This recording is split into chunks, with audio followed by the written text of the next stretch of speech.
Greetings, YouTube. To say that today has been wild would be a tremendous understatement. I'm still waiting to do a video update on so many of you who were affected by the Alliance Quest bug in the past iteration of Alliance Quest that did not allow you to do one day or multiple days of full Alliance Quest.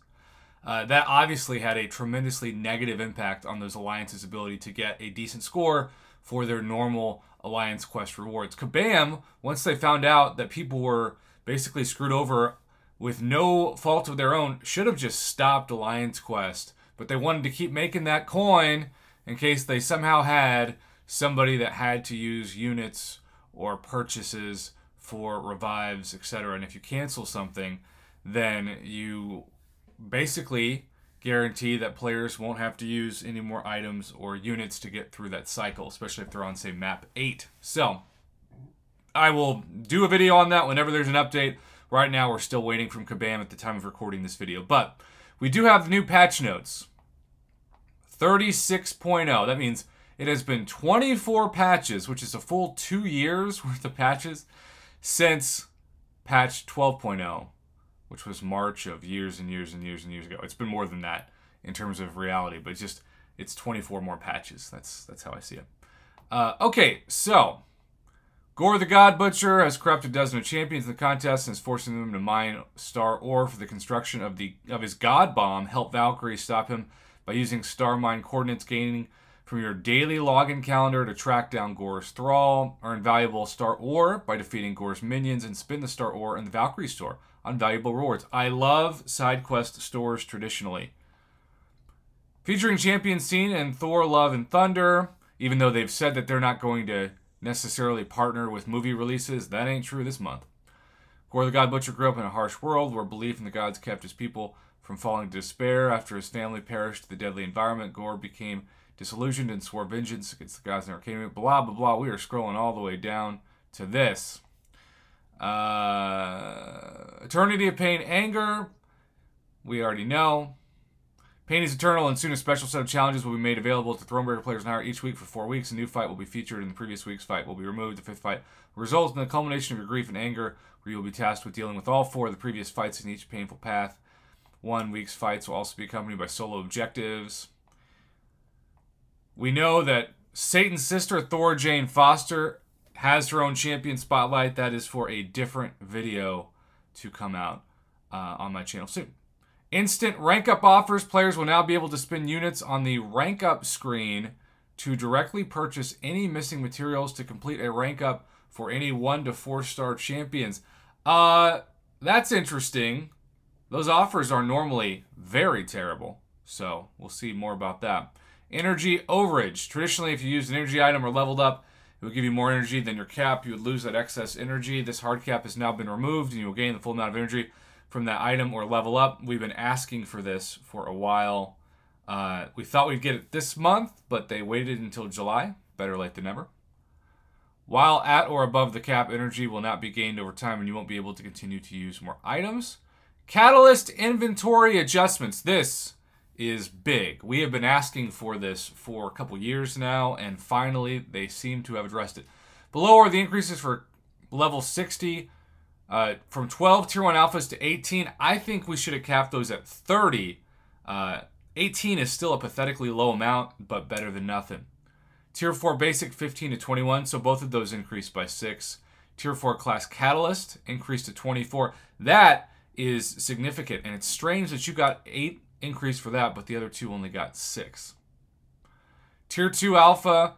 How is it? Can somebody explain this to me? How is it that we can hold more Tier 2 Alpha than Tier 1 Alpha? How is that a thing when it takes 5 Tier 1 Alpha to take a 5-star up? That math makes 0 sense. Tier 1 Alpha should have been 30, and Tier 2 Alpha is fine at 24. Tier 5 Basic goes big time from 8 to 15. That's going to help for sure when you think about the overflow with what we assume to be, if you max out the purchases, the July 4th weekend purchases for Tier 5 Basic, and then all the different catalysts you open. That's good. Tier 5 Class Catalyst goes from 2 to 6. That is probably the biggest percentage jump we've ever seen in the contest. Tier 3 Alpha from 3 to 6. Tier 6 Basic, 3 to 6. And then bug fixes and improvements Carnivore Thor no longer inflicts stun armor break on shock passives. Kingpin overpower buff now stacks correctly. We'll see what that means. Sometimes people who use Kingpin don't really feel like the word correctly is correct when he's been acting a certain way since the buff. Storm now pauses all prowess following a heavy critical hit. Is that a nerf? I don't know. King Groot no longer takes degen damage from Warlock while on power alternator node buff. Okay. Doc Ock corrected info page description to properly classify block proficiency, scaling effect, and chemistry research as a buff. Mole Man True Accuracy no longer remains active while in frenzy mode. Is that a nerf? Sort of reads like one. King Groot once again starts with the appropriate number of Fury buffs at the beginning of the fight. Okay, so King Groot was nerfed. Now he's back to being normal. Nightcrawler removed the mention of Disorient in the Special 3 description. That's random. Terrax fixed an issue where Terrax would inflict armor break after Rock Field expired. That's happened to me quite a few times this month, so I'm glad to know that that was reported by some of you. Archangel updated his string and the info page to clarify poison only applies on contact with blocking hits. Updated a string in the info page. A string.